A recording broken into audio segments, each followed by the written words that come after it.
Hello and welcome or welcome back. I'm Bo. And I'm Win. And this is our paycheck budget for the first paycheck of October, which for us is September 20th to October 3rd, because we consider the first paycheck of the month the paycheck that includes the first, because that is where the biggest bills are. So let's get right into it.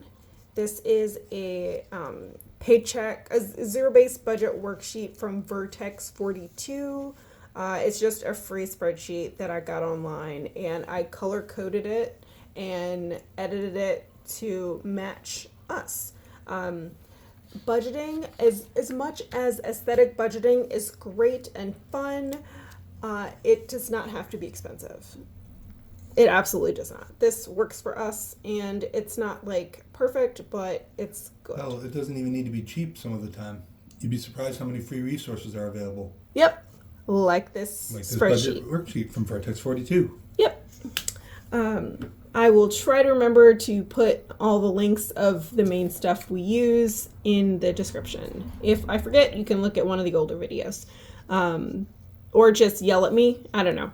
But let's get right into it. Don't yell at her. She works hard for the money.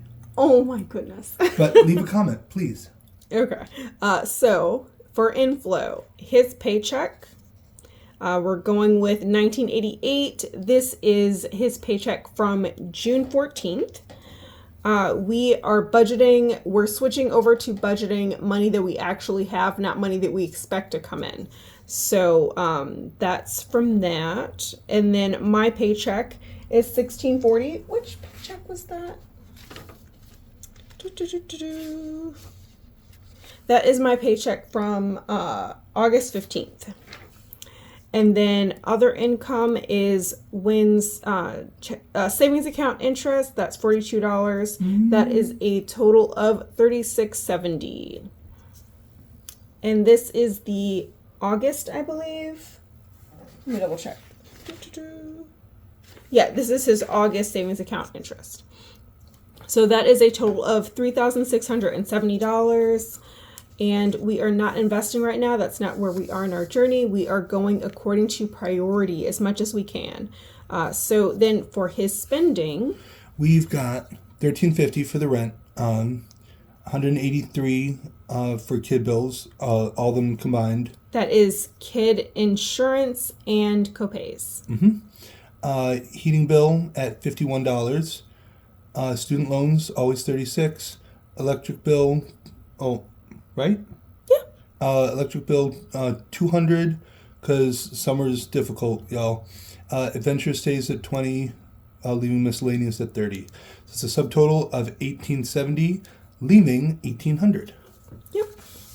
As for savings, which is so nice to be able to say that we're back in the swing of that.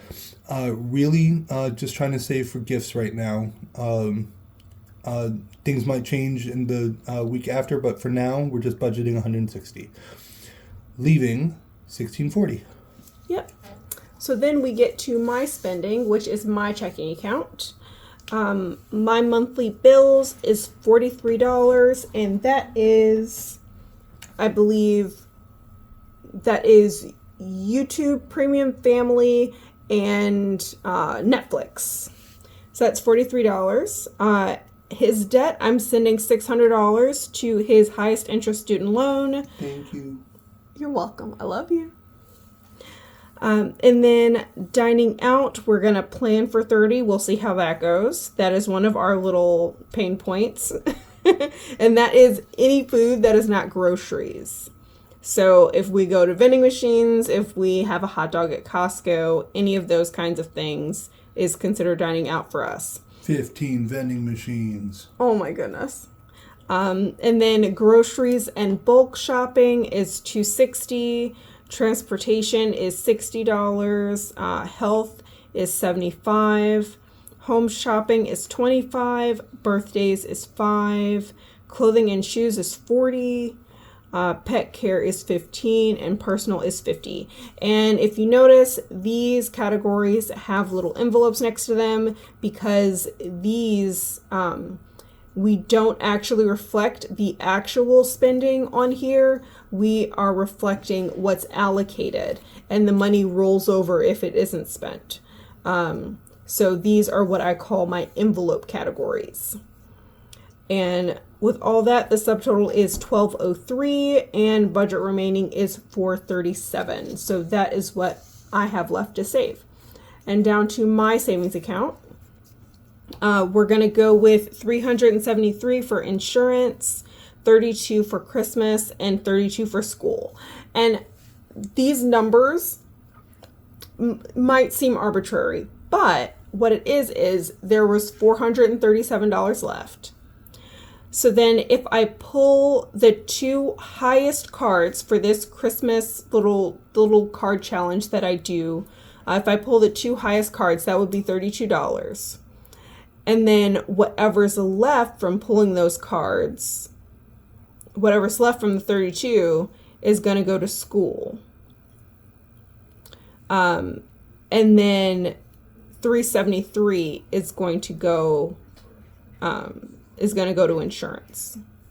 So these two, Christmas and school, will be different. The numbers will be different, but I wanted to make sure that there would be enough left. So insurance is one of the highest priorities. So that is definitely going to get the 373. And then between these two, it'll be 64 together. This will just change a little bit depending on which cards are pulled for Christmas, if that makes sense. So that is a subtotal of 437, and all that was remaining was 437. So that is a zero-based budget. And I just want to check in real quick. When I first saw that she had the two amounts and how she first phrased it, it didn't quite click for me. And when she went back and explained it, it actually clicked.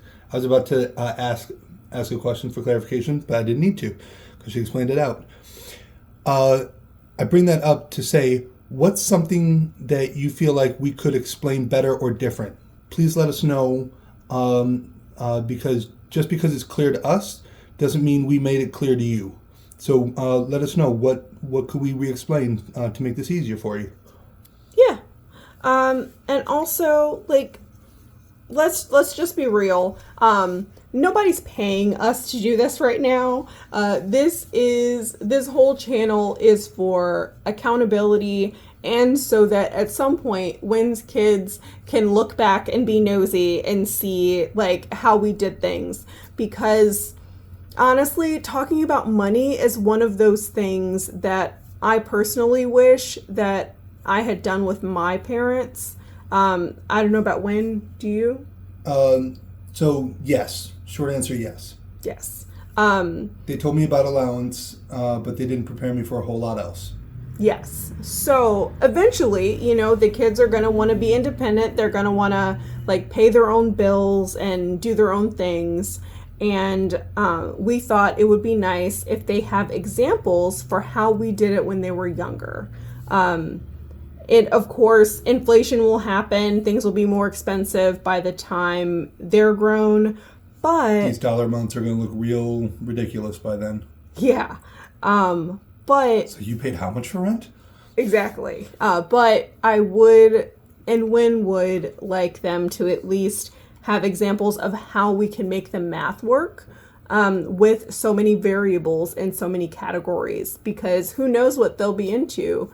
But my mom was always broke because she didn't budget at all. She just spent money however she felt, and if her paycheck ended up covering some overdraft fees, then so be it. That was kind of the way she saw things. She filed bankruptcy twice. She was not careful with her money at all, and I want to provide a better example for Wynn's kids. And just to be nosed in on this, she made plenty of money for what she needed. She just didn't act like it.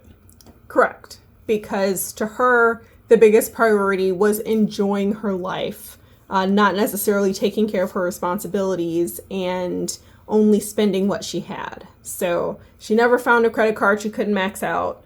And it led to a lot of instability in our lives, which is why my sign off is you deserve financial stability, because it makes a big difference in your life and your kids' lives. And I gotta tell you, I have budgeted and I've been broke, and budget beats broke every time. And I hope you have a great day on purpose. Bye.